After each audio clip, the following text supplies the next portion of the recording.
नमस्कार सभी को। मेरा नाम मोहित सागर।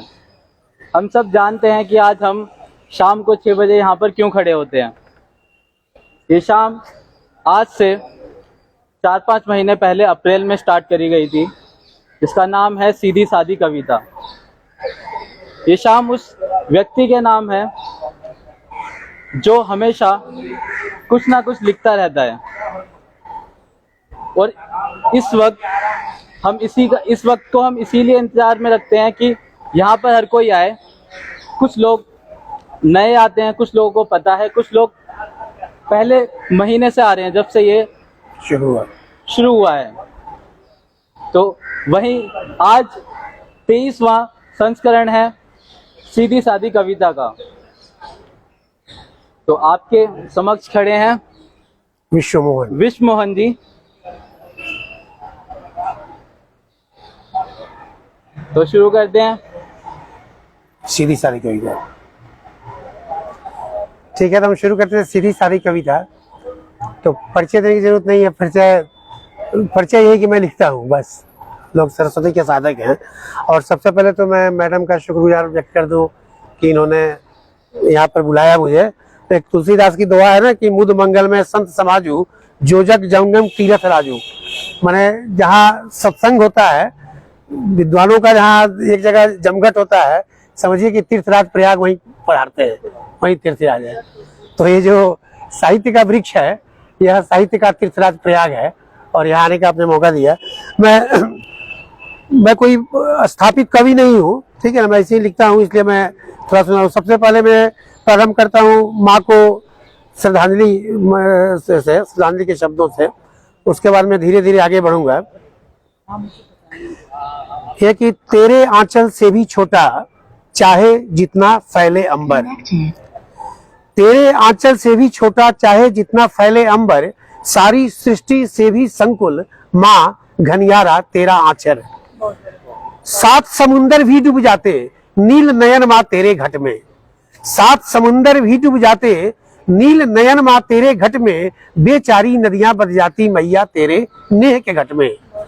पवन प्रकंपित थम जाता माँ, पवन प्रकंपित थम जाता माँ, लट में तेरे अलकों के, और दहकती अग्नि ठंडी तेरी शीतल पलकों में। ब्रह्मा विष्णु शिव शिशु से अनुसुईया के आंगन में, माँ के कान पकड़ते मिट्टी विश्व मोहन के आनंद में। अब दुनिया ये छोड़ गई तुम, नेह से नाता तोड़ गई तुम, अब दुनिया ये छोड़ गई तुम, नेह से नाता तोड़ गई तुम, ममता से मुंह मोड़ गई तुम, मन का घट हिलोड़ गई तुम। माँ 100 महीने ढोया तेरा, माँ 100 महीने ढोया तेरा, शोक नहीं ढो पाता, नहीं मयस्सर आंचल तेरा पल भर को खो जाता, नहीं मयस्सर आंचल तेरा पल भर को खो जाता। दूसरी कविता एक सामयिक कविता है कि आपने सुना होगा कि एक वहाँ मंदिर में, अयप्पा मंदिर में महिलाओं के प्रवेश पर रोकता बड़ा हुआ था। तो उस पे मैं उस मंदिर का देवता हूँ अयप्पा, और मैं अपनी अभिव्यक्ति व्यक्त कर रहा हूँ कि मैं अयप्पन मणिकांता शास्ता शिव का सुत हूँ। मैं अयप्पन मणिकांता शास्ता शिव का सुत हूँ मैं, और मोहिनी है मेरी माँ। चलो हटो आने दो माँ को मेरी, चलो हटो आने दो मेरी माँ को मेरी, करने पवित्र देवत्व मेरा। छाया में ममता से भीगी मातृ योनि की अपनी, अब जबकि सुलझा दिया है सब कुछ माँ ने ही मेरी। न्यायालय का आदेश आ गया था। अब जबकि सुलझा दिया है सब कुछ माँ ने ही मेरी, बांधे पट्टी आंखों में और लिए तुला हाथों में। लटके रहे जिसके हर पल पकड़ कर कस के तुम एक पलड़े पर, क्या कहा है वह उसकी 10 से 50 के बीच की उम्र की महिलाओं का रोक था वहां पे। क्या कहा है वह उसकी 10 से 50, माओवारी मालिन्य नारित्व का नाश, 3 लहरों से घुलती तीर पर सागर के निरंतर कन्याकुमारी। मां नहीं तुम्हारी, पूजते हो या ढूंढते हो केवल, कैसा धर्म है रे तुम्हारा, कहता है अपवित्र धर्म को मेरी माँ के, जो है जैविक स्वाभाविक और मासिक, जिसका होने के श्री गणेश और न होने के पूर्ण विराम के मध्य किसी विराम बिंदु पर न होना बीज वपन है कुक्षी में तुम्हारे आने का।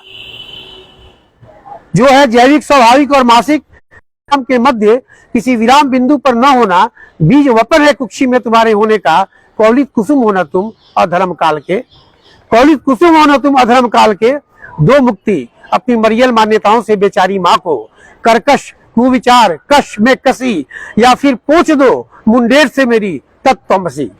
उस मंदिर के मुंडेर पर लिखा हुआ है तत्त्वमसी। या फिर पोंछ दो मुंडेरों से मेरी तत्त्वमसी, है यह गेह मेरा पेट भरे थे माँ शबरी ने, तुम पुरुष उत्तम के जूठे बेर से यहाँ। अब कब तक सहेगा बैर तुम्हारा मेरी माँ से हरिहर पुत्र, अब कब तक सहेगा बैर तुम्हारा मेरी माँ से हरिहर पुत्र, शबरी माला का छोड़ो छल, करने पवित्र देवत्व मेरा, आने दो माँ को मेरी, आने दो माँ को मेरी। तीसरी कविता है, अभी हाल में मणिपुर में घटना हुई थी, उस पे मैंने लिखा था, और उसी समय दिल्ली में बाढ़ भी आ गया था, यमुना का पानी बढ़ गया था, तो दोनों से थोड़ा सा मिला जुला है। शीर्षक है कलौच। इससे पहले कि उतरे नेताओं की आंखों का पानी, उतर गया जमुना का पानी। इससे पहले कि उतरे नेताओं की आंखों का पानी, उतर गया जमुना का पानी, अब राहत में है राजधानी। खतरे के निशान से ऊपर है लेकिन, खतरे के निशान से ऊपर है लेकिन, अभी भी तथाकथित संजय हुआ मीडिया की लोकवाणी। मौसम पसीना पसीना, जनता पानी पानी। छोड़ो जमुने, अब मैं जमुना से बोल रहा हूं कि छोड़ो जमुने चिंता विंता उतरने का इस पानी का, मत ताजो तुम अपना पानी। चढ़ी रहो हे तरनी तनुजा कालिंदी, यम की बहन काल यामिनी, वरना छोड़ेंगे नहीं ये नरपुंगव, तुम्हें भी घुमाएंगे नग्न तुम्हारी ही तलाटी में। करने को शर्मसार उस अमृत सैकत राशि को, थिरकते पैरों के निशान है जिस पर तुम्हारे कान्हा के, जिन वादियों में गूंजते थे मुरली की तान पर गीत गोविंद जयदेव के। जयदेव के गीत गोविंद पर ही मणिपुरी नृत्य है, नहीं पता हुआ तुम। जिन वादियों में गूंजते थे मुरली की तान पर गीत गोविंद जयदेव के, तैर रही अफिजा में हाहाकार, तीन देवियों की निर्वस्त्र चित्कार। ढूंढते रह जाएंगे अधिमास में सावन के, सावन का महीना था, ढूंढते रह जाएंगे अधिमास में सावन के, स्वयं कालकूट मणिकर्णिका अपनी पार्वती के। उफनो उफनो हे बहन काल की और सुनो, उफनो उफनो हे बहन काल की और सुनो, कहना कान्हा को कि काटे नहीं कलिया के मस्तक। मन भर डसे उन दुष्टों को उरग, पूछा कलौच जिन हैवानों ने, दीप्त श्रीपुर के कंचन माल में, किया अपवित्र तुम्हारी मणि को, किया अपवित्र तुम्हारी मणि को। तब पानी दीजिए तो हाँ है, ठीक है ठीक है।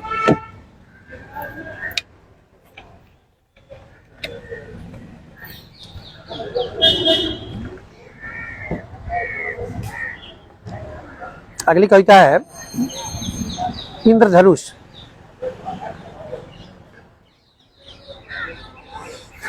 भरी बदरी में बसवारी के भीतर भुवन के भव्य भीत महल में, भरी बदरी में बसवारी के भीतर भुवन के भव्य भीत महल में, जिंदगी की ओदाई लकड़ियों को सुलगाती, उसकाकर आग आस की, पनियाई आंखों से फूक फूक कर चूल्हा, थपथपाती रोटी, भोर भिनसारे मुझे प्लास्टिक पर लिटाकर माँ। गांव की कहानी है बचपन की। भरी बदरी में बसवारी के भीतर भुवन के भव्य भीत महल में, जिंदगी की ओदाई लकड़ियों को सुलगाती, उस कागर आग आस की, पनियाई आंखों से फूक फूक कर चूल्हा, थपथपाती रोटी, भोर भिनसारे मुझे प्लास्टिक पर लिटाकर माँ।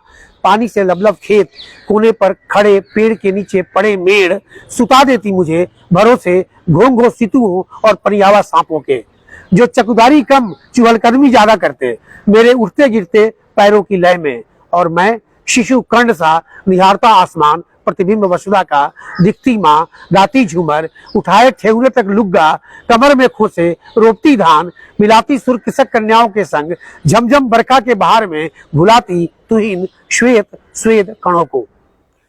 क्रांतिकारी कीड़ों के तुमुल कलरव, क्रांतिकारी कीड़ों के तुमुल कलरव और ढाबुस बेंगों के उन्मादी रोर में, समाजवाद की मेड़ पर पड़ा मेरा पूंजीवादी मन, ढूंढता निहारता उदारवादी अंतरिक्ष में सूर्य से पिता को।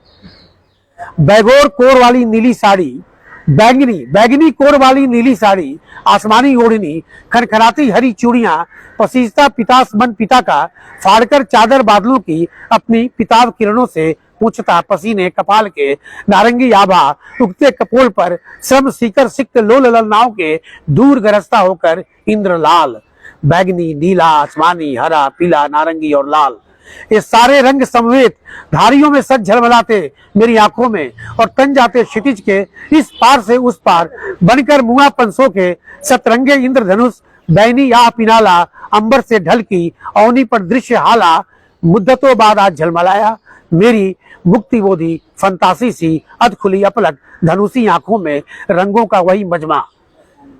मुद्दतों बाद आज झलमलाया मेरी मुक्ति बोधी फंतासी सी, अध खुली अपलक धनुषी आंखों में रंगों का वही मजमा, कर गुफ्तगू वर्ष वर्ष से child is father of the man, घिरनी की गति से काटती क्रांति की सूत, समय की तकली और नाच रही है समरस समाज की सतरंगी न्यूटन चक्री, जहां सभी कलर मिलकर हो गए हैं वर्णहीन शफात श्वेत।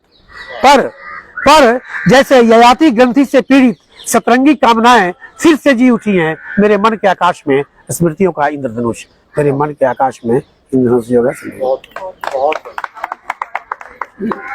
उसके बाद एक कविता है लाश की नागरिकता, जो दंगे वगैरह होते हैं कुछ होता है उसमें लाश गिरती है, उस लाश की नागरिकता पर है कि प्रवक्ता हूं सियासत का, दंगों में हताहत का हाल सूरते हलाल बकता हूं खबर नवीशों से।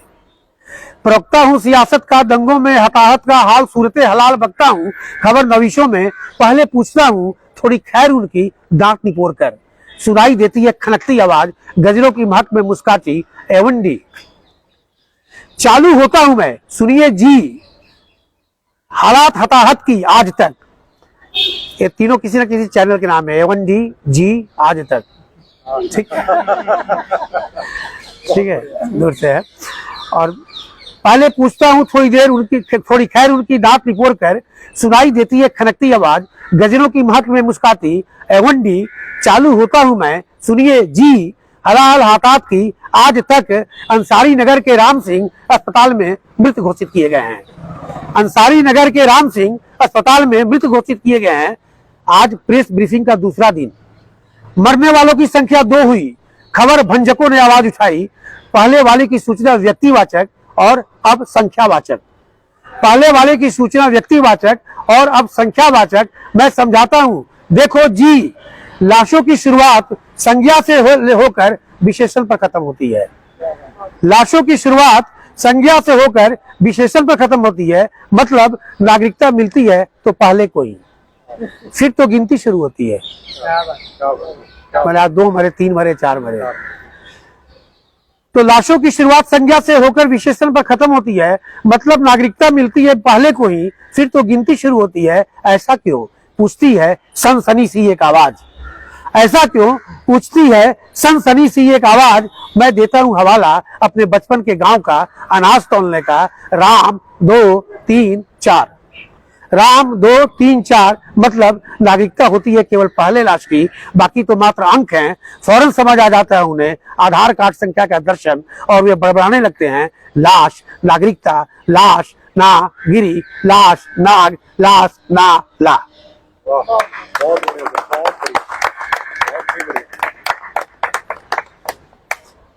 अगली कविता है, वो कोरोना के समय में जो मजदूर का देखे थे तो हमने उनको प्रवासी बोलते थे, प्रवासी मजदूर। तो प्रवासी मजदूर पर एक कविता है कि बचपन से ही माँ को देखता था गूंथती आटा, आंखों से लोर बहा अपनी मायकों की यादों के, फिर रोटियां सेकती आगी पर वीरा की नानी से अपने, फिर रोटियां सेकती आगी पर वीरा की नानी से अपने, जननी जन्मभूमि च स्वर्गात अपि गरियसी, प्रथम प्रतिश्रुति थी मेरी प्रवास की परिकल्पना की, क्योंकि पहली प्रवासी थी मेरी माँ मेरे जीवन की, क्योंकि पहली प्रवासी थी मेरी माँ मेरे जीवन की। आई थी अपना मूल स्थान त्याज्य, वीरान अनजान और बंजर भूमि पर जीवन का नवांकुर बोने। फिर बहकर आई पुरवैया हवाएं, ऊपर से झरकर गिरी बरखा रानी, पहाड़ों से चलकर नदी का पानी, पश्चिम से छुपा छुपी खेलता पंछियों का कारवां, सब प्रवासी ही तो थे, सब प्रवासी ही तो थे। आज राजधानी के राजपथ पर पत्थर उठाते नजरें टिकी पार्लियामेंट पर, आज राजधानी के राजपथ पर पत्थर उठाते नजरें टिकी पार्लियामेंट पर, सारे के सारे माननीय प्रवासी निकले, सारे के सारे माननीय प्रवासी निकले, मुश्किल एक दो खांटी होंगे दिल्ली के, उनके भी परदादे फेंक दिए गए थे किसी पाक भूमि से। मंत्रालय, सचिवालय, बाबुओं का विश्रामालय, छोटे बाबू से बड़े बाबू तक सब प्रवासी निकले। और तो और वह भी गुवाहाटी का मारवाड़ी और दक्षिण अफ्रीका गया हुआ काठियावाड़ी मनाता है भारतीय प्रवासी दिवस, मनाता है भारतीय प्रवासी दिवस, जिसके देश लौटने को सारा भारतवासी। लेकिन मेरी यादों में बसी रही, अहरनिश मेरी रोटी पकाती और घर लिपटी, पियरी माटी में लिपटी मेरी माँ, जिसने ले वामन अवतार आज माप ली है लंबाई अहंकार की राष्ट्रीय उच्च पथ पर, जिसने माप ली है लंबाई अहंकार की राष्ट्रीय उच्च पथ के। हे बुद्धि विलासिता के ठेकेदार, हे बुद्धि विलासिता के ठेकेदार, बेशर्म निर्लज, दर्प में चूर, हौसलों के पंख लग जाते हैं मेरे जब तुम कहते हो मुझे प्रवासी मजदूर, जब तुम कहते हो मुझे प्रवासी मजदूर।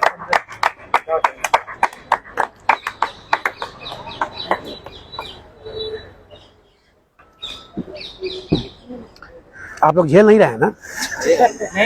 ठीक है, क्योंकि आप सब जानते हैं जो कवि है कि कवि जो ऐसा प्राणी है कि उसके चंगुल में अगर कोई फंस जाता है तो चिल्लाने लगता है जाने के लिए। अगली कविता है रेस जुडिकाटा।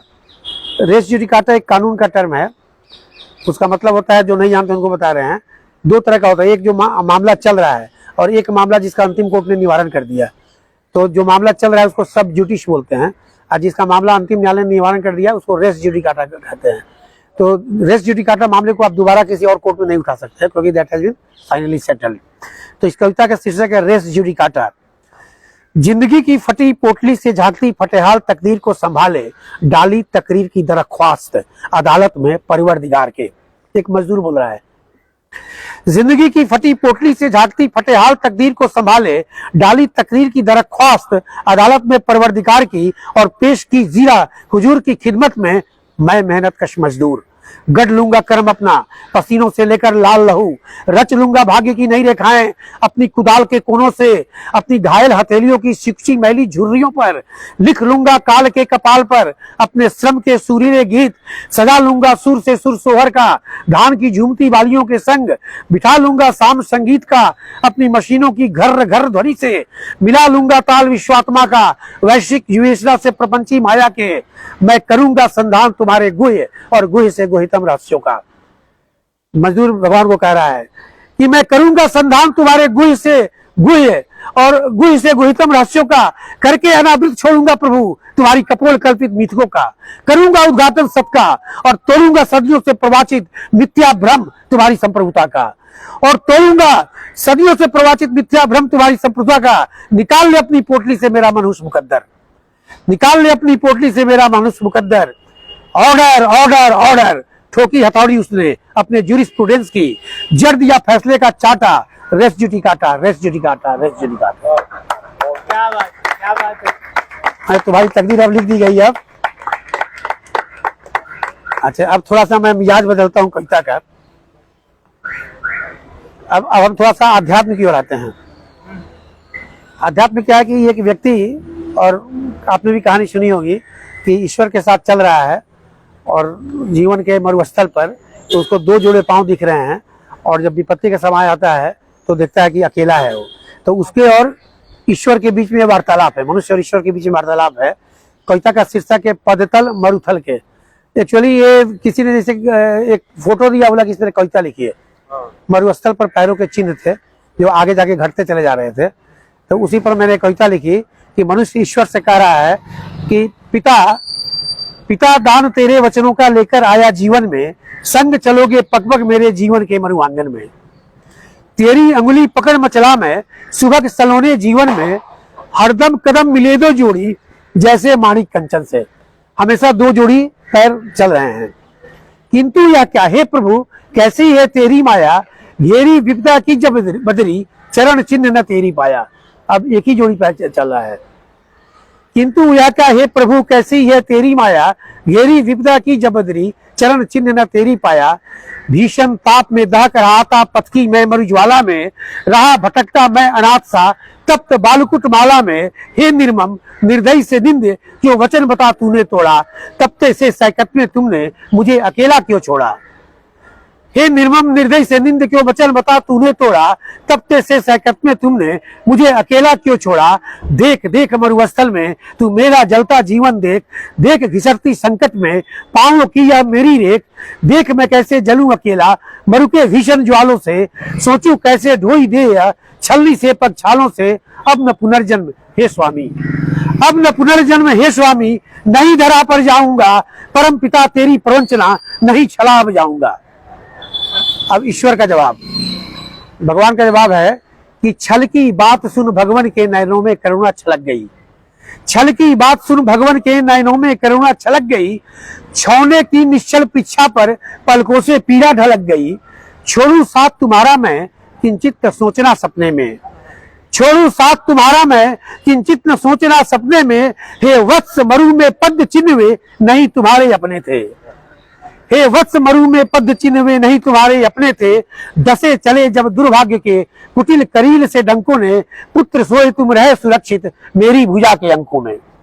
चला जा रहा मैं अकेला तुम्हें उठाए बाहों में, चला जा रहा मैं अकेला तुम्हें उठाए बाहों में। पदतल हुए मेरे ही बेटे मरुतल की धिपती राहों में, पदतल हुए मेरे ही बेटे पत्थर की धिपती राहों में।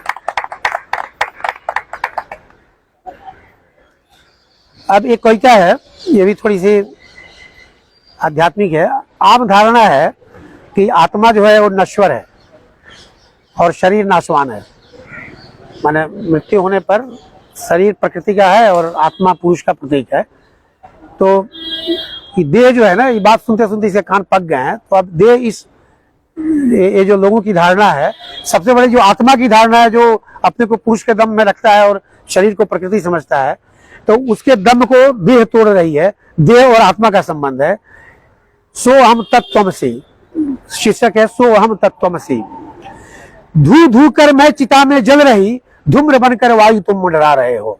देह कह रही है आत्मा से कि धू धू कर मैं चिता में जल रही, धूम्र बनकर वायु तुम मंडरा रहे हो। देही थे तुम, देह अपनी छोड़कर नष्ट होने पर मेरे इतरा रहे हो। सुन लो हे अज नित्य और शाश्वत, चेतना का दम्भ तुम जो भर रहे हो। छोड़ मुझ जर्जर सरीखी देह को, भव सागर आज जो तुम तर रहे हो। तुम पुरुष हिरण्य बनकर आ गिरे, मुझ प्रकृति का ही गर्भ पाए थे। तुम पुरुष हिरण्य बनकर आ गिरे, मुझ प्रकृति का ही गर्भ पाए थे। घोल अपनी चेतना जीव द्रव्य में, गीत मेरे संग सृजन के गाए थे। मुक्ति का जो भाव लेकर जा रहे, हम निरंतर उस धारा में बह रहे। पंच मात्रिक तत्वों की मैं प्रकृति, राख बन अपने स्वरूप ही ढह रहे। फिर कोई तुम सा भ्रमित पथिक, आज तुम जा रहे हो, फिर कोई तुम सा भ्रमित पथिक, अहंकार चेतना का लाएगा। पंच तत्वों की मुझ प्रकृति में अपनी बुद्धि और मन को पाएगा। हे पुरुष भटके तुम जंगम सुन लो, हे पुरुष भटके तुम जंगम सुन लो। अस्थावर रूप मेरा ही तुम्हारा वास है। हे पुरुष भटके जंगम तुम सुन लो, अस्थावर रूप मेरा ही तुम्हारा वास है। न मैं बंदी और न हो मुक्त तुम, सहवास हमारा ही समय आकाश है। मेरी प्रकृति के अणु परमाणु में होता पुरुष विराट का विस्तार है। सो हम तत्त्वमसि, यह मंत्र ही सृष्टि की अद्भुत छटा का सार है, सृष्टि की अद्भुत छटा का सार है। एक और आखिरी कविता, आखिरी सुना दे या समय हो गया क्या? नहीं, वैसे तो समय नहीं हुआ है, पर अगर आपकी इच्छा हो तो आप आगे सुना सकते हैं। ये एक दो और सुना देते हैं, दो सुना देते हैं, थोड़ा सा प्रेम की भी कविता हो जाए। एक कविता है तटस्थ तट। यह किनारा, जो नदी का किनारा होता है उसको तट बोलते हैं और नदी तटनी होती है। तो आषाढ़ घटा घन घोर रही, सरस सलीला धार बही। तट भी आर्द्र सराबोर हुआ, पवन प्रणय का शोर हुआ। तट अभिसार का ज्वार हुआ, सरिता से पावस प्यार हुआ। वह बार बार टूट गिरता था, अपनी सरिता में मिलता था। सरिता होती मटमैली सी, पर उसकी अपनी शैली थी। कभी तरु संग खिलती थी और पवन से मिलती थी। वह तट से मुंह जोर बोली, तट का दिलवा तोड़ चली। छोड़ तुम्हें अब जाऊंगी, नहीं कभी फिर आऊंगी। तट प्रतिहत अंतस आहत, मन में हाहाकार हुआ। तट प्रतिहत अंतस आत, मन में हाहाकार हुआ, हाय पाउन पाहन से उसे क्यों ऐसा प्यार हुआ। स्वभाव सरिता का बहना है, उसे नहीं थी रहना है, छोड़ छाड़ कर सब अपना तट को प्रेयसी संग दहना है। प्रबल प्रवाह ही सरिता का तट को तोड़ा करता है, तट का स्वभाव है समर्पण, वह नित्य सरिता पर मरता है। किंतु तट तो तट ही है, किंतु तट तो तट ही है, वह निश्चल है, वह निश्चल है, उसमें जब तक जीवन है, उसमें तब तक जीवन है जब तक सरिता में जल है। सुख जाने पर भी तटनी के अस्थावर है, जड़वत है, बहने रहने की वृथा व्यथा, चिर तटस्था रहता तट है, चिर तटस्था रहता। अब अंतिम कविता सुना दे रहा हूँ, हालांकि इसमें बहुत सवाल जवाब हुआ था इस कविता पर, मैं बाद में गई। अब अंतिम कविता मैं सुना दे रहा हूँ,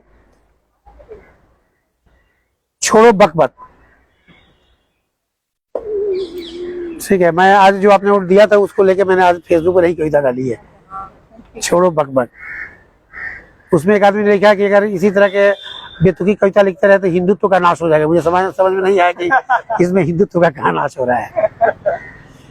ये है अंतिम कविता कि मेरी खरी और तेरी खोटी इसमें जीवन बीता, मेरी खरी और तेरी खोटी इसमें जीवन बीता, इसी उलझन में फंसे रहे कौन हारा कौन जीता।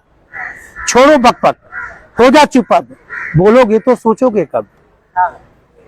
कुछ लोगों ने इसको राजनीतिक कविता समझ लिया कि मैं मोदी जी को लिख रहा हूँ, उसी में ढेर सारी टिप्पणियां थी। तो छोड़ो बकबक, हो जा चुप अब, बोलोगे तो सोचोगे कब। नहीं रहेगा सुनने वाला महफिलें छोड़ेंगे सब, नहीं रहेगा सुनने वाला महफिलें छोड़ेंगे सब, आगे नाक न पीछे पगा तो तू क्या करेगा तब। आंखों में न साजो सपने, न हसरत हो सीने में, जो सुख अजरी भर पानी में नहीं मदिरा पीने में, जो सुख अजरी भर पानी में नहीं मदिरा पीने में। नहीं रहेगा मेला हरदम नए खुशबू भीनी, आए अकेले जाओ अकेले भ्रम भेक भू अंकिनी। जो मुक्ति यंतस के घट में नहीं काशी मदीने में, जो मुक्ति यंतस के घट में नहीं काशी मदीने में। दुनिया जितनी छोटी हो उतनी अच्छी जीने में, दुनिया जितनी छोटी हो। Thank you. बहुत एक बार वो दद्दू को बुला लेते ना। कमल भाई प्लीज एक बार उनको बुला लीजिए। तो हाँ प्लीज। राघव भाई का कुछ सर से एक लास्ट वाली कविता में। हाँ आप पूछेंगे, चाय एक बार बुला लेते। आ रही है चाय, एक बार बुला लेते। आ रही है चाय, आ रही है, बुला लिया गया, चाय आ रही है। तो बिना चीनी का तो चाय नहीं अब है ठीक है। यहाँ पर जो वक्ता आते हैं या जो भी अपनी बात रखने आते हैं, कविता कहने आते हैं या फिर रचनाकार आते हैं, इस तरफ से उनका अनुभव पहली बार होता है। सुनने के नाते वो कई बार उस तरफ हो सकते हैं रहे हों, पर इस तरफ से उनका अनुभव पहली बार होता है। और ये संयोग ही है कि सर वक्ता भी प्रथम है और श्रोता भी प्रथम है, मतलब इस महफिल में वो आपने कभी शिरकत नहीं की है। तो मुझे ऐसा लगता है कि आज अगर हम इनका स्वागत और इनके विदाई मिलकर करें, क्योंकि अपन लोग तो परिवार हैं। क्यों कमल भाई, अपन लोग तो यहाँ हर संडे को तो परिवार के लोगों का स्वागत किया जाता है ना विदाई की जाती है, क्योंकि तो परिवार के लोग हैं। तो साथ में फिर हम साथ में इस माले में जो हम माला लगातार पिरो रहे हैं, जिसका आज ये 23वां मोती है जो आप जुड़ा है इस माले में हमारे साथ। तो इस माले में इस 23वें मोती का स्वागत करते हैं हम लोग, जो पिछले, जैसा कि मोहित अभी शुरुआत में कर रहे थे कि अप्रैल में हमने इस चीज को शुरू की थी, सीधी सादी कविता। इसमें वही चीज होती है कि जैसा कि सर ने कहा कि परिवार में ना स्वागत और ना विदाई होती है। ये एक लंबी माला है जो बन रही है, ये मालूम नहीं किसके गले में जाएगी और शायद किसी के गले में जाना भी नहीं है इसे। ये बस एक माला है जो बनती जाएगी, जिसमें इसी तरीके से हर मोती हर रविवार को जुड़ता जाएगा। तो आज हम लगभग 23वें रविवार पे हैं, 23rd संडे पर है, जिसमें एक और रचनाकार हम लोगों के बीच थे। हमने उन्हें सुना और सुनते हुए मुझे नहीं पता आप लोगों को ऐसा महसूस हुआ कि नहीं हुआ। और जनरली ऐसा होता है इस तरह के काव्य गोष्ठियों में या इस तरह की बैठकी में कि लोग बीच में जुड़ते और टूटते जाते हैं, कोई फर्क नहीं पड़ता है। ठीक है, मैं शुरू से जुड़ा था आज आपकी कविताओं से सर, तो मुझे महसूस हुआ, अगर आप लोगों की भी हुआ तो आप लोग प्लीज सर तक ये बात पहुंचाइएगा कि कविताएं कई बार आपकी आंखों में आंखें डालकर सवाल पूछती हैं, कविताएं कई बार आपको कंधे से पकड़कर झकझोरती हैं कविताएं कई बार आपको सिर पर हाथ रखकर सहलाती हैं कि शांत, सब ठीक है, ओके। कविताएं कई बार आपको एकदम जब आप अकेले होते हैं तो घेर लेती हैं कि अरे भाई हम हैं। और कविताएं अचानक एक बार आपको जब बहुत भीड़ में होते हैं तो छाट लेती है, एकदम क्रेन से उठाकर एयरलिफ्ट कर लेती है कि रुको, इस भीड़ के नहीं हो तुम कहीं और से बिलोंग करते हो।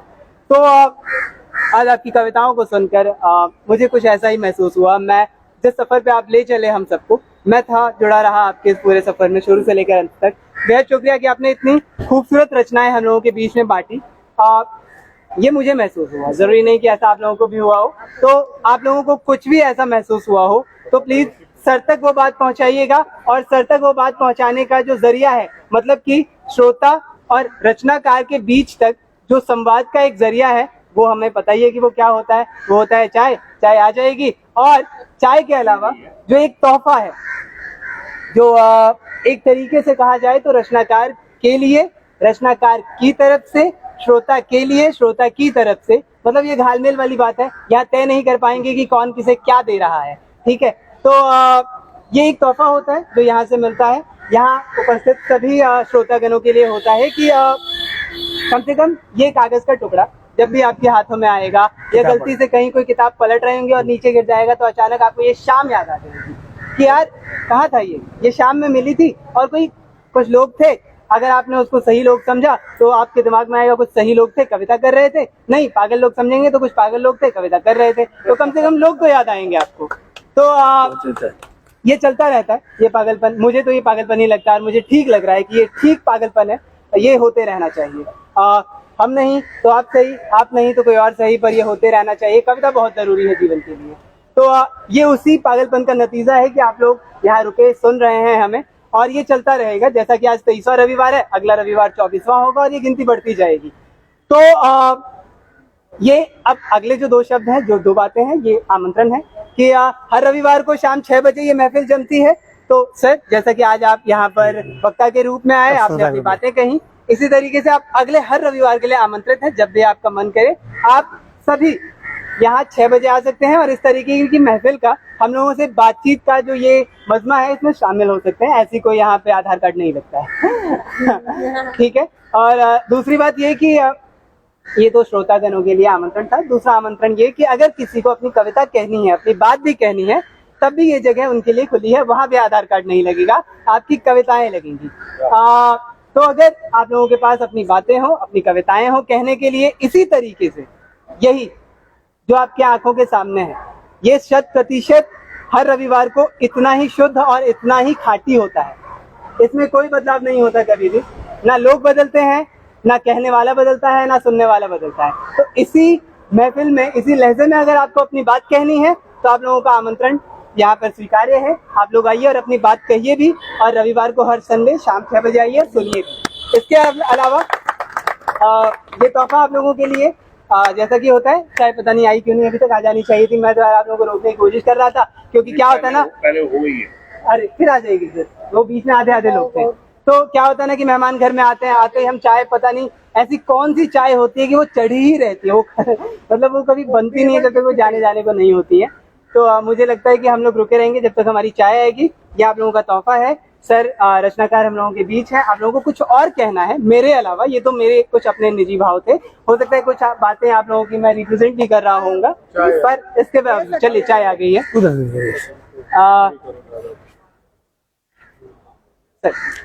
हाँ, उधर भी आएगा आप प्लीज। हाँ, ये ऐसा ही रहना चाहिए, मतलब बस ऐसा ही एकदम प्योर। तो ये आप लोगों के बीच बाहर रख देता हूँ मैं, जैसा कि हर रविवार को होता है। आप लोग ले लीजिए अपने सुविधा अनुसार, और सर से बात करने का जरिया है। अगर मन करे तो उनसे कुछ और लिखवाना हो, कुछ और पूछना हो, उनके साइन लेने हो, उनसे जुड़ने का मौका है। उन्हीं की एक कविता का एक अंश बुकमार्क के रूप में यहाँ है, ताकि आप उनसे जुड़ पाएं, उनकी किसी कविता से जुड़ पाएं। और उनकी इंस्टा आईडी, हाँ, उनकी इंस्टा आईडी और यहाँ की इंस्टा आईडी जहाँ पर ये सारी चीजें होती हैं, वो दोनों नीचे मेंशन है। अगर आप डिजिटली एक्टिव हैं तो वहाँ जुड़ सकते हैं हम लोगों से, कोई बुराई नहीं है इसमें। हमारे पुस्तक की प्रति यहाँ रखी हुई है, 3 प्रति। तो शुक्रिया, बेहद बेहद शुक्रिया सर, आप यहाँ आए और हम लोगों के बीच आपने अपनी बात रखी। Thank you very much. आज की महफिल बर्खास्त हुई, अगले रविवार के लिए थोड़ा हाँ ये तो रही गया। अगले रविवार के लिए आप सभी का स्वागत रहेगा, प्लीज आइएगा। और सर ये छोटा सा एक यादगार ही कह सकता हूँ मैं इसे, कि जब भी आप इसे हमारे लिए तो बहुत गौरव की बात है। बहुत शुक्रिया। ये ताली है कौन सा कल्चर मंत्री के